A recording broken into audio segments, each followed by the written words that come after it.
আজকের স্বাস্থ্যকেন্দ্রে উপস্থিত স্বাস্থ্যকর্মী, আইসিডিএস ও আশা দিদিদের আন্তরিক ধন্যবাদ। এখন আগস্ট মাসের থার্ড স্যাটারডে কনভার্জেন্ট মিটিং শুরু করছি। এক এক করে বিভিন্ন বিষয় নিয়ে বিস্তারিত আলোচনা করব ও তার সাপেক্ষে সমাধান করার চেষ্টা করব। যেমন হাই রিস্ক প্রেগনেন্ট মা, একে থাকছে, দুয়ে থাকছে স্যাম চাইল্ড, তিনে থাকছে এইচবিএনসি ও এইচবিওয়াইসি ভিজিট ও তার সমস্যা, আরআই অর্থাৎ রুটিন ইমিউনাইজেশনের ডিউ ও ডান নিয়ে আলোচনা হবে এবং family planning of all age group, teenage ইসি, ফিভার, টিবি ইত্যাদি। আমরা সকলেই জানি গর্ভাবস্থায় বিভিন্ন কারণে মা ঝুঁকিপূর্ণ বা হাই রিস্ক হতে পারে। সেরকম মা পেলে আমরা বিশেষ নজরদারিতে রাখি এবং তাদেরকে মায়েদের জন্য যে স্পেশাল PMMSA নামে একটি ক্যাম্প হয়, যেখানে হাই রিস্কদের যথাযথ ব্যবস্থা নেওয়া হয়, সেখানে আমরা পাঠিয়ে থাকি। এ মাসে আমাদের হেলথ সেন্টার থেকে 6 জন হাই রিস্ক হয়েছে। তার মধ্যে বিশেষ একটি হাই রিস্ক হলো নেগেটিভ ব্লাড গ্রুপের মা, যার ব্লাড গ্রুপ ছিল A নেগেটিভ। মায়ের নাম ছিল সিমরান সুলতানা। এই মাকে আমরা বিপিএসসিতে রেফার করি। সেখান থেকে একটি প্রায় 4000 টাকা মূল্যের ইঞ্জেকশান সরকারিভাবে ফ্রিতেই দেওয়া হয়, যেটি নিতে হয় সাধারণত 28 থেকে 34 সপ্তাহের মধ্যে।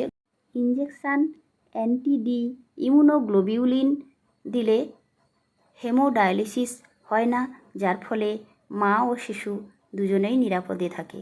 তাহলে এখানে আমরা একটা বিষয় জানতে পারলাম যে ব্লাড গ্রুপ নেগেটিভ যদি কোনো গর্ভবতী মা হয়, তাহলে তার জন্য আমাদের করণীয় কী ব্যবস্থা হবে। এইভাবে আমরা বিভিন্ন ভাগের হাই রিস্ক মা পেয়ে থাকি। পেলে তাদের নিয়মিত ফলো আপ চেক আপ দিই, বিশেষ নজরদারিতে রাখি ও সঠিক ব্যবস্থা নিই। অপর একটি সমস্যাবহুল বিষয় হলো টিবি মুক্ত বাংলা তথা দেশ গড়ার উদ্দেশ্যে এক্সপেন্ডেড ইন্টেন্সিফাইড টিবি ক্যাম্পেনিংয়ের বিশেষ অভিযান শুরু হয়েছে। স্বাস্থ্য বিভাগ থেকে আমরা আমাদের পঞ্চায়েতের জন্য সময় পেয়েছি সেপ্টেম্বর মাসের প্রথম ও দ্বিতীয় সপ্তাহ। এখানে 8 টার্গেট গ্রুপ বা ভালনারেবল গ্রুপের প্রতি বিশেষ নজর দিতে হবে। একে বয়স 60-এর উপরে, 2 বডি মাস ইন্ডেক্স 18.6-এর কম, 3 ডায়াবেটিস, 4 স্মোকার বা ধূমপান করে যারা, 5 মদ্যপান যারা করে বা ড্রিঙ্ক করে, 6 HIV পজিটিভ পেশেন্ট, 7 5 বছরের আগে টিবি পজিটিভ পেশেন্ট ছিল, 8 3 বছরের আগে টিবি পজিটিভ পেশেন্টের বাড়ির লোক। এরাই হলো ভালনারেবল গ্রুপ। তো রয়েছে বাকিদের মধ্যেও কারুর যদি 10 সিমটমসের মধ্যে বা 10S-এর মধ্যে কোনো একটি থাকে, তবে অবশ্যই স্পুটাম পরীক্ষা করাবো এবং প্রয়োজন অনুসারে ধাপে ধাপে এক্স-রে, সিবিনেট টেস্ট করাতে হবে। 10S কী কী তা আমরা আজকে জানবো। একে হচ্ছে 2 সপ্তাহের বেশি কাশি, 2 2 সপ্তাহের বেশি জ্বর, 3 হচ্ছে লস অফ অ্যাপেটাইট বা ক্ষুধামন্দ, 4 হচ্ছে ওয়েট লস, 5 ফ্যাটিক বা ক্লান্ত হয়ে যাওয়া, 6 chest pain, 7 shortness of breath, 8 haemoptysis বা কাশির সাথে রক্ত পড়া, 9 নাইট সোয়েট বা রাতে ঘাম হওয়া, 10 হচ্ছে swelling in neck or other body part except nail and hair.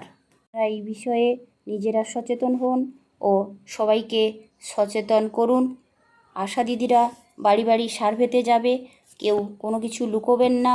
এরকম পরিস্থিতি হলে অবশ্যই ফ্রিতে যথাযথভাবে পরীক্ষা করতে আসুন।